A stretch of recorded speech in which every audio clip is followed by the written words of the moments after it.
Hello दोस्तों, स्वागत है आप सब लोगों का मेरे किचन में। और आज की रेसिपी है मलाई सोया चाप, वो भी ढाबा स्टाइल में। ढाबा में जो मिलता है ना कि स्मोकी सा फ्लेवर होता है तंदूर से निकालने के कारण, और उसका जो एक टेक्सचर होता है वो पूरी तरह से डिफरेंट होता है जो हम घर पे बनाते हैं। तो आप लोगों के लिए कुछ टिप्स एंड ट्रिक्स लेकर के आया हूँ। उसको यदि आपने फॉलो कर लिया तो सेम वही स्मोकी फ्लेवर और वही तंदूर वाली जो एक टेक्सचर होता है अपने घर पे भी बना पाएंगे। तो चलिए इसकी प्रिपरेशन करते हैं और बनाते हैं। सबसे पहले हम सोया चाप को फ्राई कर लेंगे, क्योंकि इसमें बहुत ज़्यादा पानी होता है।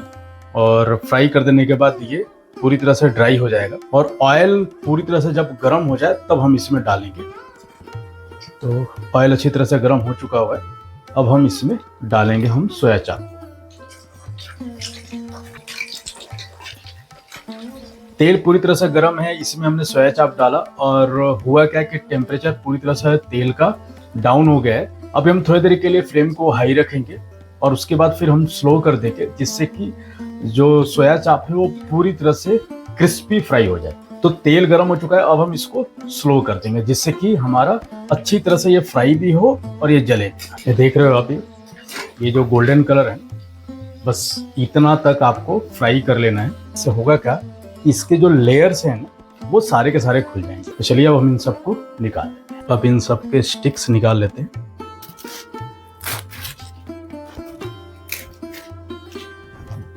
और जैसी मर्जी वैसे आप साइजेस में काट लो, कोई फर्क नहीं पड़ता, टेस्ट आपको सेम ही मिलेगा। अब आप ये देखो लेयर्स, अब आपको मैं दिखाता हूँ ये लेयर्स देखो कैसे खुल गए हैं सब। बट यही आपने यदि उबाल दिया होता तो ये जो लेयर्स आपको दिख रहे हैं ये खुले हुए नहीं होते, इसके अंदर में फ्लेवर नहीं जा पाता। तो आपको यदि मार्केट की तरह चाहिए जो ढाबा पे मिलता है तो आपको पहले फ्राई कर लेना है। इसे फर्स्ट मैरिनेट कर लेते हैं, क्योंकि हम 2 बार मैरिनेट करेंगे। 1 टेबल स्पून अदरक, 1/2 टेबल स्पून हरी मिर्च, इसको बहुत अच्छी तरीके से हमने कूट लिया है। Black pepper powder 1/4 tea spoon, और 1/4 टी स्पून हम इसमें चाट मसाला, और 1 टी स्पून नमक, और इसे हम अच्छी तरह से मिक्स कर देंगे। तो अच्छी तरह से ये मिक्स हो चुका हुआ है। अब हम इसे 30 मिनट के लिए रेस्ट करने के लिए छोड़ देंगे। तब तक हम दूसरे जो प्रिपरेशन है वो कर लेते हैं। 12 से 15 काजू ले लिया है, और इसमें हम डालेंगे गर्म पानी, और इसे हम 10 से 15 मिनट छोड़ देंगे जिससे सॉफ्ट हो जाएगा। उसके बाद हम इसको मिक्सी में पीस करके इसका एक पेस्ट तैयार कर लेंगे। तो कुछ कटिंग भी कर लेते हैं, क्योंकि हमें स्टॉपर चाहिए। उसके लिए हम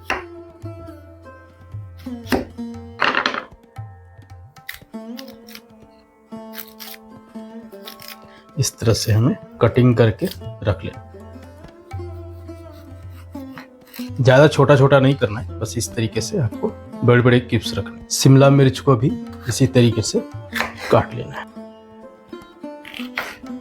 तो सेकेंड मैरिनेशन के लिए हमने दही को कपड़े से बांध करके इसको कुछ देर छोड़ दिया था, वेट ऊपर से रख करके, जिससे ये पूरी तरह से इसका जो पानी है वो निकल गया है। जब हमें कोई तंदूरी चीजें बनानी होती है तो उसमें मॉइस्चर नहीं होना चाहिए, नहीं तो जो मैरिनेशन है वो चिपकेगा नहीं, और सारा जो है वो अलग हो जाएगा, सोया चाप से हो या जो भी आप तंदूर कर रहे हो उससे। तो इसलिए इस तरह का दही आपको यूज करना है। तो 30 मिनट हो चुका हुआ है, अब हम इसमें डालेंगे दही। तो ये दही हम डाल देते हैं, और ये दही हमने तकरीबन 250-300 ग्राम के आसपास दही लिया था।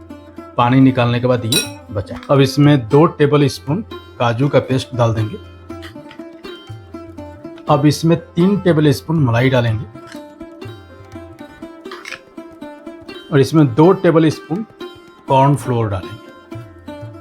1 टीस्पून नमक, 1/2 टी स्पून इलायची powder, 1/2 tea spoon black pepper powder,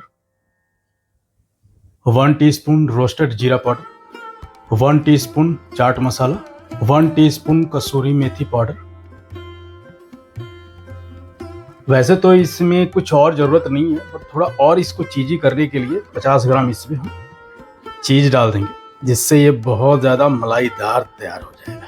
1/4 teaspoon इसमें हम काला नमक डालेंगे केवल टेस्ट के लिए, और इसे हम अच्छी तरह से मिक्स कर लेंगे।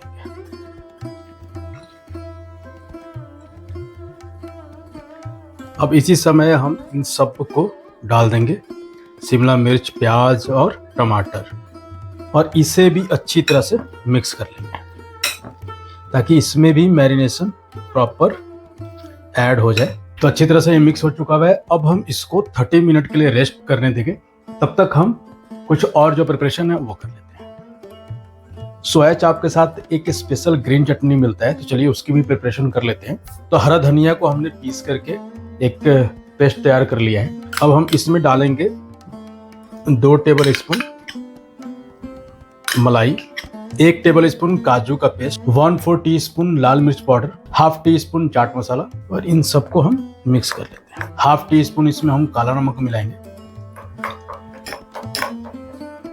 चटनी तैयार हो चुका हुआ है, तो अब इसको हम हटाते हैं यहाँ से। तो चटनी बना लिया है। अब हम लच्छा प्याज को भी तैयार कर लेते हैं। उसके लिए कश्मीरी लाल मिर्च हमने 1/4 टीस्पून डाला है, 1/4 टीस्पून चाट मसाला, साथ में नींबू, ताकि जो भी तीखापन हो या कुछ भी चीज़ है उस सबको बैलेंस कर दे और मिक्स कर दे, और इसे अच्छी तरह से मिक्स कर देते हैं। तो चटनी हो गया, सलाद हो गया। अब चलिए सोया चाप को भी तैयार कर लेते हैं, क्योंकि आधा घंटा उसका भी हो चुका हुआ है। अब इसमें एक स्मोकी फ्लेवर देने के लिए जलता हुआ कोयला डालेंगे इसमें। ऊपर से हम घी इसके ऊपर डाल देंगे।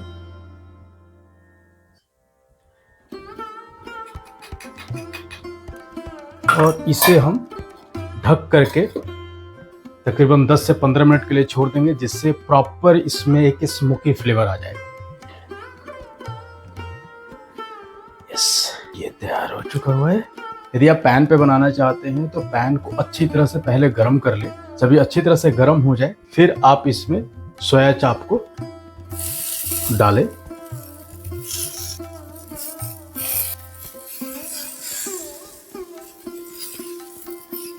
इसे तुरंत नहीं पलटना है, नहीं तो जो मैरिनेशन है वो सारा हट जाएगा। इसको कम से कम 1 मिनट तक कम से कम एक साइड से रोस्ट हो जाने दें। उसके बाद फिर आप इसको पलटें। और सबसे बेस्ट है पलटने की बजाय आप इसको टॉस कर दें, वो ज्यादा सही है। तो ये देख रहे हैं आप, ये जो कलर है बस ये कलर आना चाहिए। तो इस तरीके से आप करके आप पैन पे भी बना सकते हैं। ये तो इस तरह से आप पैन पे तैयार कर सकते हैं, और अच्छी तरह से आपका जो एक तंदूर वाला जो लुक होता है वो आ जाए। एक तो ये हो गया। नेक्स्ट जो तरीका है उसके लिए आपको थोड़ी सी सावधानी रखनी होगी। सावधानी ये है कि आपको फॉइल पेपर लगा लेना है चूल्हे के ऊपर में, नहीं तो चूल्हा आपका बहुत ज़्यादा गंदा हो जाएगा। और अब हम रखेंगे ये जाली, इस पे हम लोग बैगन टमाटर पकाते हैं, है ना, चोखा वगैरह के लिए, भरता के लिए। आज हम इस पे मलाई सोया चाप को तंदूरी की तरह पकाएंगे। तो पहले हम गैस को ऑन कर लेते हैं, और ये गया सोया चाप, ये आ गया टमाटर, ये आ गया आपका शिमला मिर्च, और ये आ गया आपका प्याज। तो इस तरीके से भी आप बना सकते हैं। बस पलटने से पहले आपको कोशिश ये करना है कि ये एक साइड से एटलीस्ट अच्छी तरह से पक जाए, नहीं तो जो मैरिनेशन है वो निकल जाएगा सोया चाप। ये देखिए इस तरीके से आप इसको कर सकते हैं। और सबसे बेस्ट जो तरीका है वो है आपका को इस तरह का सिक ले लेना है, और सबसे पहले आपको स्टॉपर्स को लगाना है, ताकि आपका जो सोया चाप है वो बाहर ना निकले। तो पहले शिमला मिर्च, फिर टमाटर, उसके बाद प्याज, उसके बाद आपको सोया चाप लगाना है। इस तरीके से एक बार इस तरह से बना करके खाओगे बस, फिर बाहर आप सोया चाप खाने के लिए नहीं जाओगे। हर बार आप घर पे ही बना करके खाओ। और उसके बाद फिर से हम लास्ट में इसमें स्टॉपर लगा लेंगे। पहले शिमला मिर्च, फिर टमाटर, और फिर प्याज। इस तरीके से आपको सबको तैयार कर लेना है, और इसे पूरी तरह से नहीं पकाना है। जैसे हमने बताया था ना, जो ढाबा पे मलाई सोया चाप बनता है या तंदूरी आइटम जो बनता है, टिप्स और ट्रिक्स है वो ये है कि आपने देखा होगा कि कभी भी ढाबा पे फाइनल कुक करके नहीं रखते हैं, वहाँ पर हाफ कुक करके रखते हैं। जब आप ऑर्डर करते हैं तो वो फिर बटर वगैरह लगा करके उसको फाइनल कुक कर देते हैं। तो हम भी उसी तरीके से करेंगे, हाफ कुक करेंगे पहले, और देन आफ्टर हम इसको रेस्ट करने देंगे, और उसके बाद फिर हम इसको फाइनल कुक। तो उसी तरीके से हम सबको हमें इसी तरीके से करें। हाफ कुक करने के बाद आपको इस तरह के किसी भी कंटेनर में, ऐसा नहीं है कि वो ग्लास का ही हो, किसी भी तरह का कंटेनर हो जिसमें कि नीचे से भी हवा लगे और ऊपर से भी हवा लगे, इस तरीके से आपको 10 से 15 मिनट के लिए कम से कम, वैसे तो आप आधा घंटा 1 घंटा जितना भी चाहे उतना आप एक छोड़ दे इसको रेस्ट होने के लिए, बट कम से कम 10 से 15 मिनट के लिए छोड़ देना है। उसके पीछे लॉजिक क्या है, आपने देखा होगा ना ढाबा पे जो हाफ कुक करके वो हैंग करके तंदूर को छोड़ देते हैं, उसके पीछे रीजन यही है कि जब आप हाफ कुक करते हैं तो इसमें से मॉइस्चर रिलीज होता है। सपोज मान लेते हैं किसी हमने प्लेट में रख दिया, तो होगा क्या कि ऊपर से तो ड्राई होगा, नीचे से मॉइस्चर रिलीज होगा, तो आपके तंदूर को करेगा क्या कि वो खराब कर देगा। इसलिए इसको हैंग करके रखा जाता है जिससे कि चारों तरफ से ये ड्राई हो। तो इसको हमें कम से कम 10 से 15 मिनट के लिए ड्राई होने देना है। फाइनल कुक करने से पहले इसके ऊपर बटर लगा देना है। आपने देखा होगा ना कि जब आप ऑर्डर करते हैं तो ढाबा वाला करता क्या है कि बटर लगाता है इसके ऊपर, और बटर लगा करके फिर आपको फाइनल कुक करके देता है वो। तो उसी तरीके से आपको यहाँ पर भी करना है, तभी तो ढाबा वाला आपको प्रॉपर टेस्ट जो होता है वो मिलेगा। तो इसी तरह से आपको सबके ऊपर कर देना है। तो गैस को इस तरह से जलाना है और इसको फाइनल कुक कर लेना है।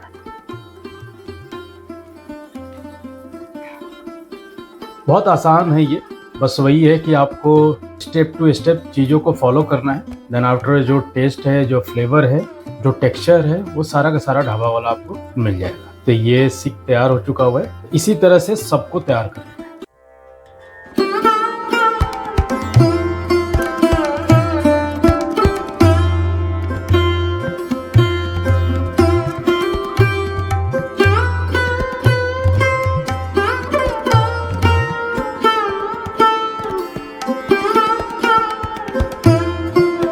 तो मलाई सोया चाप पूरी तरह से तैयार चुका है, बस थोड़ा बहुत कुछ रह गया उसको हम कर लेते हैं। तो इसमें देख रहे हैं आप बटर है, तो इसी में हम इसको मिक्स कर लेंगे। अब जो थोड़े बहुत जो चीज़ें हैं उनको, तो यस, सबको इसमें हम निकाल लेंगे।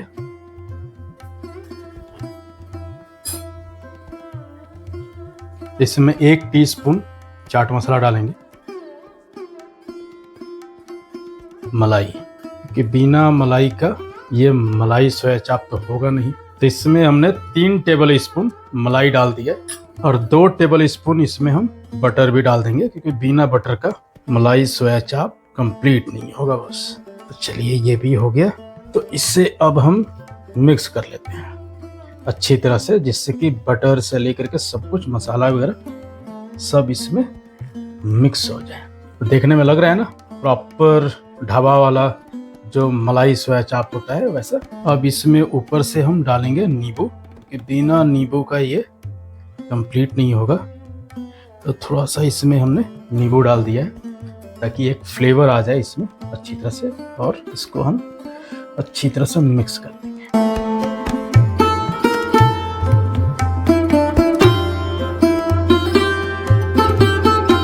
तो चलिए अब इसे सर्व भी कर लेते हैं।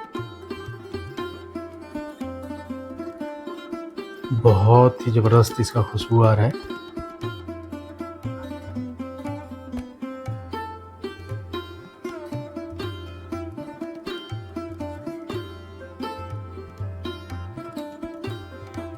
सोया चाप के साथ जो स्पेशल चटनी होता है वो अब सर्व करते हैं। इसके बिना सोया चाप कंप्लीट नहीं है। बस दिल्ली हो या पंजाब हो, कहीं पे भी आप सोया चाप खाने के लिए जाएंगे तो ये चटनी आपको साथ में मिलेगा। साथ में ये प्याज और ये साथ में नींबू, थोड़ी सी चटनी हम इसके ऊपर डिप कर देंगे बस।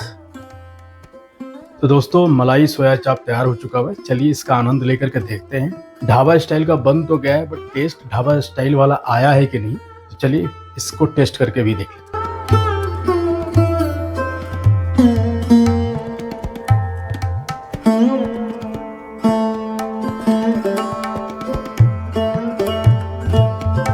तो दोस्तों मलाई सोया चाप ढाबा स्टाइल का तैयार हो चुका है। चलिए इसको टेस्ट करके देखते हैं कि ये बना कैसा है।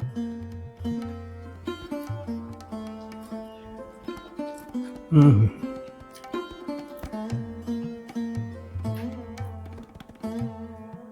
एकदम परफेक्ट बना हुआ है। जब हम किसी ढाबा पे या किसी रेस्टोरेंट पे हम खाते हैं तो जो एक स्मोकी फ्लेवर, एक तंदूर वाली जो फ्लेवर आती है वो प्रॉपर आया हुआ है इसमें, क्योंकि हमने जो कोयले का स्मोक किया, देसी घी डाल करके ना आग के ऊपर में जो सेक करके हमने इसको तैयार किया, उस कारण से ये पूरी तरह से जो एक ढाबा या एक रेस्टोरेंट वाली जो एक फ्लेवर होती है, जो टेस्ट होती है, वो सारा आया हुआ है इसमें। तो दोस्तों इस तरीके से आप अपने घर पे जरूर बनाएं। बनाने के बाद आप हमें फीडबैक दें कि आपको ये कैसा लगा। तो दोस्तों ये रेसिपी आप लोगों को कैसा लगा कमेंट में जरूर बताएं। अच्छा लगा हो तो वीडियो को लाइक करें। चैनल को अभी तक सब्सक्राइब नहीं किया है तो उसको सब्सक्राइब कर ले और बेल आइकन पर क्लिक कर दे, जिससे हर एक न्यू वीडियो का नोटिफिकेशन आपको मिल जाएगा। Thank you so much for watching. बहुत जल्द मैं मिलूंगा आप लोगों को एक नए रेसिपी के साथ, एक नए वीडियो के साथ।